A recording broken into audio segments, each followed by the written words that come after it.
Welcome, welcome, welcome. Good morning, good afternoon, good evening. Thank you guys once again for joining the 980s podcast hosted by yours truly, Kevin Thompson, founder and CEO of 980s Capital Group. Thank you guys for joining us. As I always say, subscribe to the channel. As I always say, go and get my book, MLB to CFP, live on Apple Books. If you have any questions, comments, or concerns, you can reach out to us on our website at www.980scapitalgroup.com. Schedule an appointment, or you can email us at 980s@9icapgroup.com. Send us your questions, comments, or concerns. Go to the YouTube channel and subscribe to this channel. Type in 980s podcast on the YouTube station there, subscribe. Or you can go to the iTunes channel there and subscribe there and listen to the audio version. As you know, we're here to do what? Educate, empower, and engage. And today we're here to do just that, to educate you, empower you, and engage you on now you're retired. So now what? Let's get it.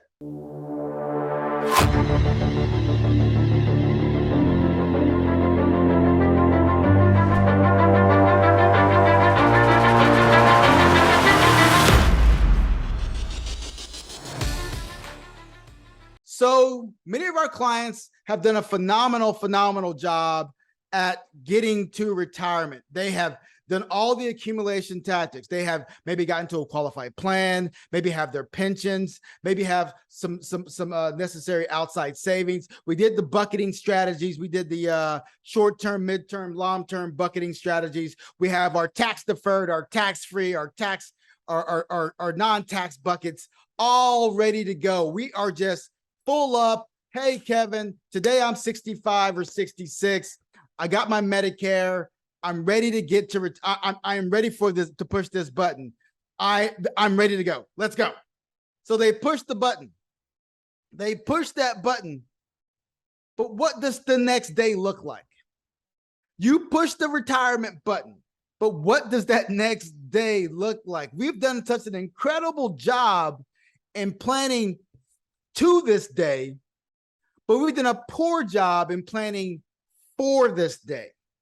The same amount of time and energy that it takes for you to plan to get to that day, you have to have that same energy to plan for the day. So what do I mean by planning for the day? What I mean by planning for the day is knowing what your days in retirement are going to look like. You can only play so many rounds of golf. You can only be in the garden so many hours a day. You can only take so many different, you can only visit so many countries. You can only do so many things. So we have to figure out, what does the everyday life of said person look like? So we've broken the retirement puzzle down into three separate categories. We have the go-go years. The go-go years start between age 65, 76. Those are the years where you're going to be very, very active in retirement.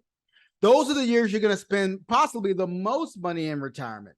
So during those go-go years, you're going to be doing a lot of traveling to other countries, possibly going throughout the United States, doing whatever it is that makes you happy. You may be traveling to go see grandchildren.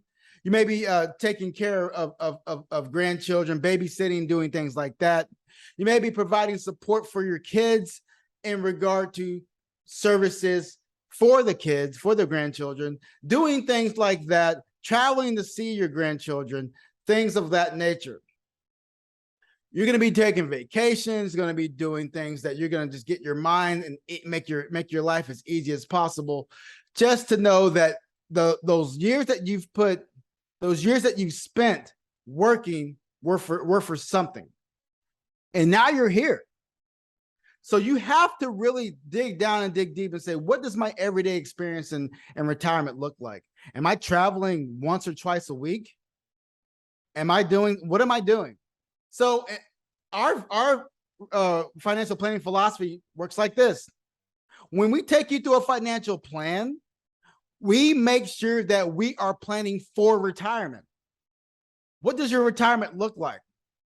When do you want to take these trips? How much money will you need for this said travel or said expense inside of retirement? All of that is stress tested in your plan. We want to make sure that, hey, you say you want to travel twice a year. You say you want to do that for a 10-year period.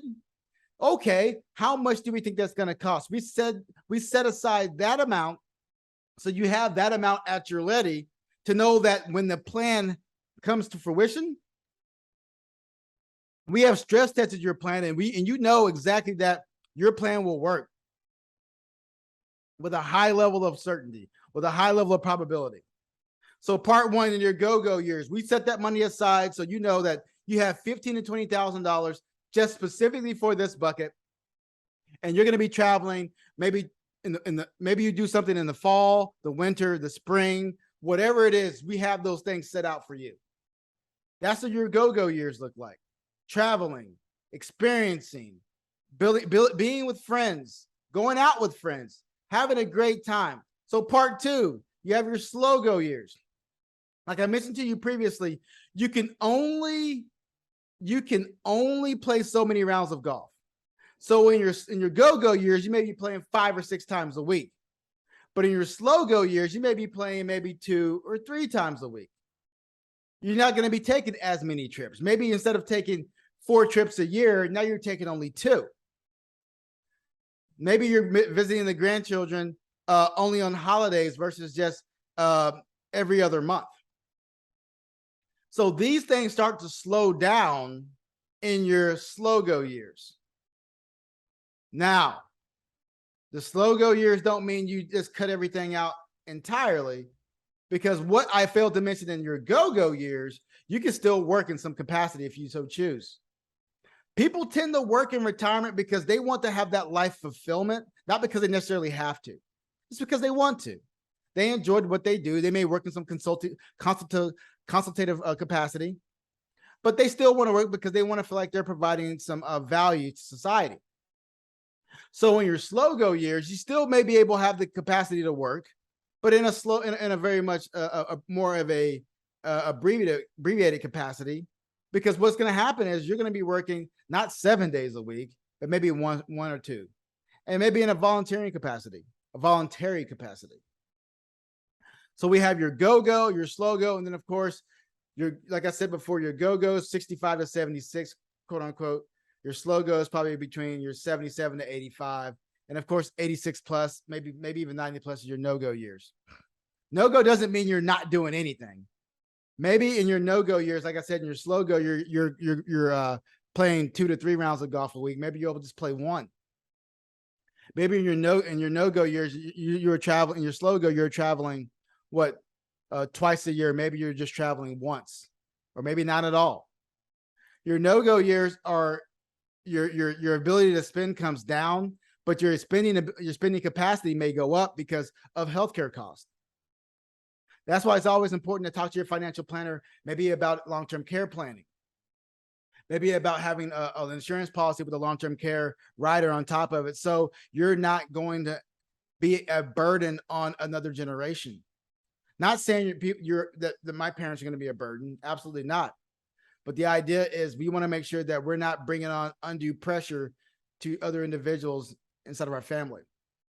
So in our no-go years, we know that this is the last cycle of retirement, and that we know that our spending capacity may go down, but our spending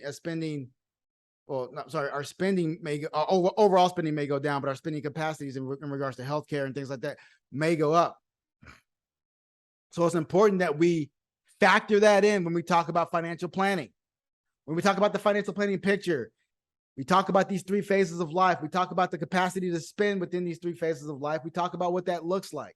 And we want to make sure that we reduce your overall risk in regards to overspending your money, and increase your satisfaction with the spending of your money. That's what we do here at 9 Innings Capital Group. That's our whole philosophy, because we are here for you in doing what's right for you. So today we talked about, so now you're retired. Now what? And we talked about the 3 phases of retirement: your go-go years, your slow-go years, and your no-go years. We talked about what that looks like and how to get with a financial planner to make sure that you're stress testing your plan, that you have all of these inputs in your plan to make sure that you can successfully do that. You can successfully navigate retirement. Retirement should not be more difficult than the accumulation period.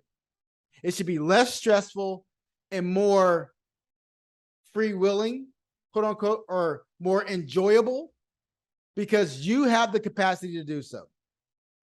Thank you guys for listening to the 9 Innings podcast. As I always say, subscribe to the channel. As I always say, go and get my book, MLB to CFP. As you know, what we're here to do is to educate, empower, and engage. And today we talked about retirement. So now you're retired. Now what? I hope it was enjoyable. I hope it was impactful. If you have any questions, feel free to reach out to us at 9 Innings at 99 Cap Crew. Stay humble, stay safe. We'll see you next week.